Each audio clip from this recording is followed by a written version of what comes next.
सुप्रभात बच्चों। आज हम लोग कक्षा 7 में दूसरा पाठ करने जा रहे हैं, नाटक में नाटक। तो इस पाठ में बेटा इसके जो लेखक हैं वो है मंगल सक्सेना। ठीक है, तो उन्होंने यहाँ पर इस नाटक में इसके जो कैरेक्टर हैं यानी इस नाटक में जो चरित्र हैं वो है राकेश, मोहन, सोहन और श्याम। तो यह इस नाटक में लेखक ने बताया है कि जैसे राकेश है, राकेश एक ऐसा बच्चा था जो अपनी समझदारी से उस बिगड़े हुए नाटक को भी संवार सकता था। उसने उस बिगड़े हुए नाटक को भी बचा लिया।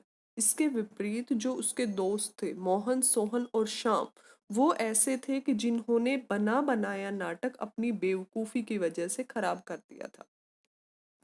ठीक है, तो यहाँ हम लोगों को उनका जो नाटक यानी उन्होंने नाटक में नाटक ये पाठ का नाम दिया गया है कि नाटक में नाटक वो क्यों है कि जो वो स्टेज पर नाटक कर रहे थे उसी में राकेश ने एक अलग से एक नाटक बना दिया था उसको।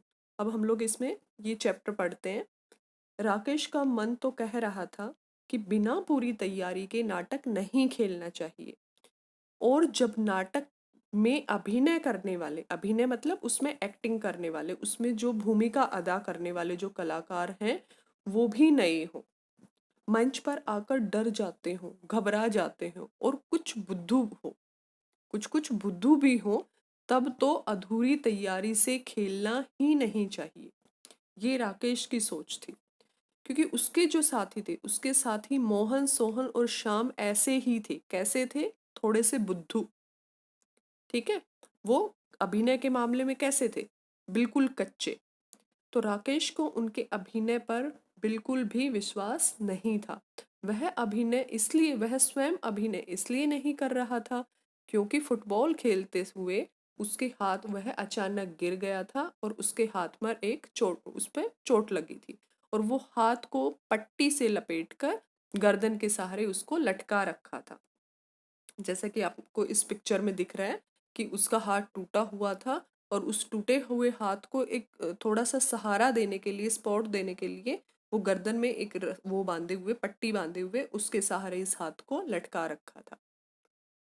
फिर है, नाटक खेलना बहुत आवश्यक था क्योंकि मोहल्ले की इज्जत का सवाल था।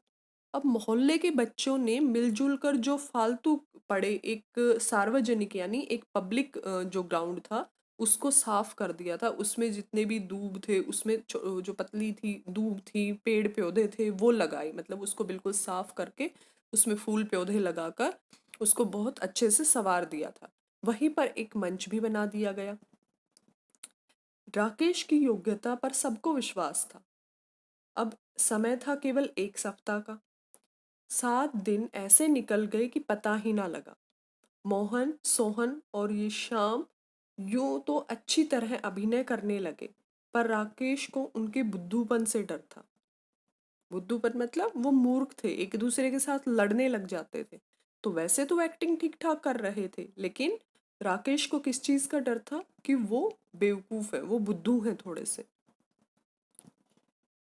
हर एक अपने को दूसरे से अधिक समझदार मानता था। उनकी बेवकूफ़ी क्या थी कि वो अपने आप को तो सबसे समझदार मानते थे लेकिन अपने सामने वाले को बेवकूफ़ मानते थे। तो इसलिए वह भूल जाता था कि वह कहाँ क्या कर रहा है। बस कहने से मतलब, चाहे दूसरे उनकी मूर्खता भरी बातों पर हंसे ही क्यों ना। ठीक है, दूसरे भले ही हंसते रहो लेकिन वो अपनी बातें जो है अपनी बातें कहते रहते थे, मगर वे पागलों की तरह आपस में उलझने भी लग जाते थे। अब राकेश ने पूर्वाभ्यास के 7 दिनों में उन्हें बहुत अच्छे से समझाया। निर्देशन उसने इतना अच्छा किया था, यानी जो नाटक उन्होंने खेला था उसका निर्देशन उसको इतनी अच्छे से डायरेक्ट किया था कि एक एक चीज उनको छोटी से छोटी चीज बताई थी कि आप लोगों को ऐसे करना है, आपको स्टेज पर जाकर ऐसे बोलना है, आपको ऐसे खड़े होना है। तो उसने हर छोटी से छोटी, हर साधारण से साधारण बात उनको समझा दी थी। खैर, प्रदर्शन का दिन और समय आ गया। राकेश साज सज्जा कक्ष में खड़ा हो सबको खास खास हिदायतें फिर से दे रहा था। साज सज्जा मतलब जो जहाँ पर थोड़ा सा मेकअप वगैरह करते हैं उस रूम के उधर खड़ा होकर वो उनको खास खास हिदायतें दे रहा था, उसको उनको इंस्ट्रक्शन दे रहा था कि आप लोगों को ध्यान रहना रहा कि ये काम आपको करना है, आपको स्टेज पर जाकर ऐसे बोलना है, आपको ऐसे नहीं करना है। तो ये सारे उनको इंस्ट्रक्शन दे रहा था। मोहन बोला, मेरा दिल बड़ा जोरों से धड़क रहा है। मेरा भी, सोहन ने अपने सीने पर हाथ रखकर कहा। तुम लोग पानी पियो, मन को साहसी बनाओ। तो ये किसने कहा? राकेश ने उनकी हिम्मत बढ़ाई और कहा कि तुम लोग पानी पियो और अपने मन को थोड़ा सा संभालो, अपने मन को थोड़ा सा साहसी बनाओ। जैसे तैसे अभी तक तो ठीक ठाक हो गया था। अभिनेता मंच पर आ गए थे। पर्दा उठा। मोहन बना था चित्रकार और जो सोहन था वो बना था उर्दू का शायर। वो नाटक में दोनों दोस्त थे। और तीसरा उसमें कौन था? श्याम। श्याम वहां बना था संगीतकार। अब वह उनसे मुलाकात करने उस स्थान पर आता है। किस स्थान पर आता है? जहां पर वो दोनों खड़े हुए होते हैं, मोहन और सोहन। ठीक है। ये चित्रकार कहता है उसकी कला महान है, शायर कहता है कि उसकी कला महान है। तो वहां पर जहां पर ये दोनों खड़े खड़े बोल रहे थे वहां पर पहुंचता है श्याम, जो संगीतकार बना हुआ था। वो वहां पर जाता है जहां वो दोनों बहस कर रहे होते हैं। बजाय इसके कि वह नए नए मित्रों से मधुर बातें करे, बड़े छोटे के उस विवाद में उलझ जाते थे। वह कहता संगीतकार की कला महान है, यानी एक बोल रहा था शायर महान है, शायर की कला महान है, दूसरा बोल रहा है चित्रकार की कला महान है, तीसरा जाकर कहता है संगीतकार की कला महान है। अभी तक अभिनय अच्छे से चल रहा था। सबको अपना अपना पार्ट जो था याद था, यानी अपने अपने उनको संवाद याद थे, जो उनको डायलॉग्स दिए हुए थे वो सबको याद थे। सब ठीक ठाक अभिनय कर रहे थे। अचानक श्याम जो था वो अपना पार्ट भूल गया, वो अपने संवाद भूल गया। अब पर्दे की आड़ से राकेश क्या कर रहा था? वो स्वयं उसने वो नाटक लिख रखा था और वो पर्दे के पीछे खड़ा खड़ा उन कलाकारों को संवाद याद दिला रहा था कि अब तुम्हारा डायलॉग ये है, अब तुम्हें ये बोलना है। धीमी धीमी आवाज में वो उनको बता रहा था। मगर जो शाम था वो घबरा गया था और वो सहसा चुप हो गया। यानी जब वो घबरा गया, उसको अपना संवाद याद नहीं रहा, अपने डायलॉग्स भूल गया, तो वो सहसा मतलब अचानक, वो अचानक चुप हो गया। उसके चुप होने से चित्रकार और जो शायर थे वो भी चुप हो गए। अब वो तीनों के तीनों वहां पर स्टेज पर चुप खड़े थे। वे दोनों कोई बात मन से बनाकर भी आगे बढ़ा देते, पर वे घबराकर राकेश की तरफ देखने लगे। संगीतकार महोदय भी पलटकर राकेश की तरफ देखने लगा। राकेश बार बार संगीतकार जी का संवाद बोल रहा था, मगर तेज आवाज होकर माइक से उन सबको सुनाई ना दे। मतलब इतना वो बोल रहा था कि ताकि इतनी आवाज हो कि वो वहां तक ना जाए, माइक तक ना जाए। इसलिए धीरे धीरे फुसफुसा कर बोल रहा था, इसलिए वो धीरे धीरे बोल रहा था ताकि सब लोगों को उनकी उसकी राकेश की आवाज ना सुनाई दे। अब संगीतकार जी को वह हल्की सी आवाज सुनाई दे रही थी। तभी शायर साहब संगीतकार के कंधे पर हाथ मारकर बोले, उधर जाकर सुन लेना। संगीतकार जी अपने वायलिन पकड़े पकड़े राकेश की ओर खिसक गया। दर्शक ऐसे देखकर वो खूब जोर से हंस पड़े। ठठाकर हंसना मतलब जोर से हंसना। संगीतकार जी और घबरा गई। तो कुछ सुनाई पड़े उसे ही बिना, यानी बिना कुछ सुनाई दिए वो क्या है, झटपट वहां पर बोलने लगता है। क्या बोलता है? उसका संवाद क्या था कि जब संगीत की स्वर लहरी गूंजती है तो पशु पक्षी तक मुग्ध हो जाते हैं शायर साहब। अब वो बोलता क्या है? आप क्या समझते हैं संगीत को? अब उसको बोलनी तो ये लाइन थी, लेकिन वो बोलता क्या है कि जब संगीत की स्वर लहरी गूंजती है तो पशु पक्षी तक मुंह की खा जाते हैं गाजर साहब। आप क्या समझते हैं हमें? अब ये चीज सुनकर शायर साहब तपाक से बोले, तुम्हारा सर। गाजर गाजर साहब हूं मैं। दर्शक फिर से हंसने लगे। अब चित्रकार महोदय ने मंच पर अपनी सूझबूझ दिखाई, थोड़ी सी अक्लमंदी दिखाने की कोशिश की।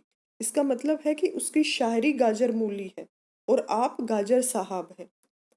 सो उनकी कला जो है वो महान है, मगर मेरी कला इनसे भी महान है। राकेश दांत पीस रहा था। राकेश को गुस्सा आ रहा था। दांत पीसना मतलब गुस्सा आना। तो उसको गुस्सा आ रहा था कि मैंने इतने अच्छे से इनको समझा के भेजा है, ये फिर भी आपस में झगड़ा कर रहे हैं, मैं संवाद बता रही हूँ फिर भी सुन नहीं रहे हैं और बोलते जा रहे हैं। उनकी सारी मेहनत पर पानी पड़ गया था, मतलब उनका जो नाटक था, इतनी मेहनत की थी, वो पूरा खराब होता उसको दिख रहा था। पर इस तरह बात संभालते देख वह कुछ शांत हुआ कि हो सकता है ये बात को संभाल ही ले। इस बार शायर साहब बुद्धिमान दिखा बैठे, गुस्सा होकर बोले, तूने भी गलत बोल दिया, मुझे गाजर साहब कहने की बात थी क्या? और मेरी शायरी गाजर मूली है तो तुम्हारी चित्रकला क्या है? झाड़ू फेरना, झाड़ू पोतना, पॉलिश करना, झक मारना।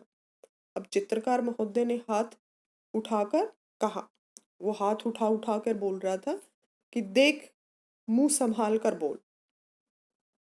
दर्शक फिर से हंसने लगे। अब राकेश घबरा गया कि ये तो पूरे नाटक का बिल्कुल उसके खराब करके रहेंगे। अब गुस्सा भी आ रहा था और रोना भी आ रहा था कि इतनी मेहनत की फिर भी ये नाटक खराब कर रहे हैं। लेकिन सारी इज्जत जो थी वो मिट्टी में मिल गई थी। पर अब क्या हो? वह बार बार दोनों हथेलियों को मसल रहा था कि कोई तरकीब सोचे, कि कुछ ना कुछ उसको आइडिया आए और वो उस बिगड़ते हुए नाटक को बचा ले। इधर मंच पर तीनों क्या थे, जोर जोर से तू मैं हो रही थी, यानी दोनों उनके बीच में, तीनों के बीच में बहस हो रही थी। चित्रकार महोदय हाथ में कूची पकड़े हुए थे, आंखें नचा नचा कर मटका मटका कर बोल रहे थे, अरे चमगादड़, तूने क्या खाक शायरी करना आता है? तुझे क्या जबरदस्ती ही तूने यह पार्ट दे दिया, तुझे यह पार्ट दे दिया, तूने सारा गड़बड़ी कर दिया। मुझे चमगादड़ कहता है? अबे करम कल्ले, आलू बुखारे, शायरी तो मेरी बातों से टपकती है। तूने कभी टूथब्रश के अलावा कोई ब्रश पकड़ी है? कोई ब्रश उठाया है तूने? यह चित्रकार बना दिया तो सचमुच ही अपने आप को चित्रकार समझ बैठा। दर्शक हंसी से लोटपोट हो रहे थे। संगीतकार महोदय तभी उन दोनों लड़ते हुओं को की ओर हाथ नचाते हुए, कभी दर्शकों की ओर हाथ उठाते हुए, कभी कुछ बोल रहा था। तभी तेजी से राकेश मंच पर आ पहुंचा। तो सब चुप हो गए, सक पका गए, मतलब एकदम से चुप हो गए, घबरा से गए थे वो। राकेश एक कुर्सी पर बैठते हुए बोला, आज मुझे अस्पताल में हाथ पर पट्टी बंधवाने में देर हो गई और तुमने यह इस तरह रिहर्सल की है? जोर जोर से लड़ने लगे? अभिनय का दिन बिल्कुल पास आ गया है और हमारी तैयारी का यह हाल है। चित्रकार महोदय ने उस समय अक्लमंदी दिखाई, बोले, हम क्या करें डायरेक्टर साहब, पहले इसी ने गलती की। राकेश बात काट कर बोला, अरे तो मैंने कह दिया था कि रिहर्सल में भी यह मानकर चलो कि दर्शक सामने बैठे हुए हैं। अगर गलती हो तो वह उसको दोबारा से रिहर्सल शुरू कर दो, यानी अपनी प्रैक्टिस दोबारा से करने लग जाओ। यह क्या कि लड़ने लगे? सब गड़बड़ हो गया, सब गड़बड़ हो करते हो। बात राकेश ने कुछ बहुत सी संभाल ली थी। पर्दे की आड़ पर खड़े अन्य जो साथी थे वो मन ही मन राकेश की तुरंत बुद्धि बुद्धि की प्रशंसा कर रहे थे, उसकी तारीफ कर रहे थे। सब जो दर्शक थे वो शांत थे, बहुत चक्के थे, मतलब हैरान थे वो कि अभी तक तो ये आपस में लड़ रहे थे, अब ये क्या कहने लगा राकेश आके। वे सोच रहे थे कि ये क्या हो रहा है। वे तो समझ रहे थे कि नाटक बिगड़ गया, मगर यहाँ तो नाटक में ही नाटक था, क्योंकि राकेश ने आके उनको क्या बोला कि तुम लोग तो रिहर्सल कर रहे हो और यहाँ पर तो नाटक की एक तरह से बस प्रैक्टिस चल रही है, ये नाटक थोड़े ना हो रहा है, नाटक तो होगा। वो तो क्या दिखा रहा था, उसको सिर्फ इतना दिखा रखा था कि ये सिर्फ यहाँ पर प्रैक्टिस कर रहे हैं। अब उनका जो रिहर्सल था वही नाटक था।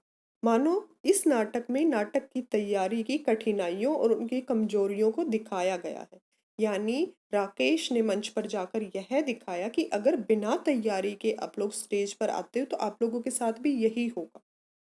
अगर बिना तैयारी के स्टेज पर जाकर और वहां पर अपने संवाद बोलोगे तो आप लोग भी भूल सकते हो। तो वो सिर्फ वो चीज़ उसने वहां पर जाकर दिखाई, ये नहीं दिखाया कि हम लोग, हमारे तो जो ये जो भूमिका अदा कर रहे हैं, हमारे जो कलाकार हैं, वो सचमुच यहाँ पर आकर संवाद भूल गए, अपने डायलॉग्स भूल गए और सच में लड़ने लग गए। वो सिर्फ इतना ही दिखाता है कि हम तो आप लोगों को ये सीख देना चाहते हैं कि जो भी काम करो उससे पहले अपनी कमजोरियों को दूर करो और जो भी करो उसकी पहले प्रैक्टिस करो, उसका अभ्यास करो।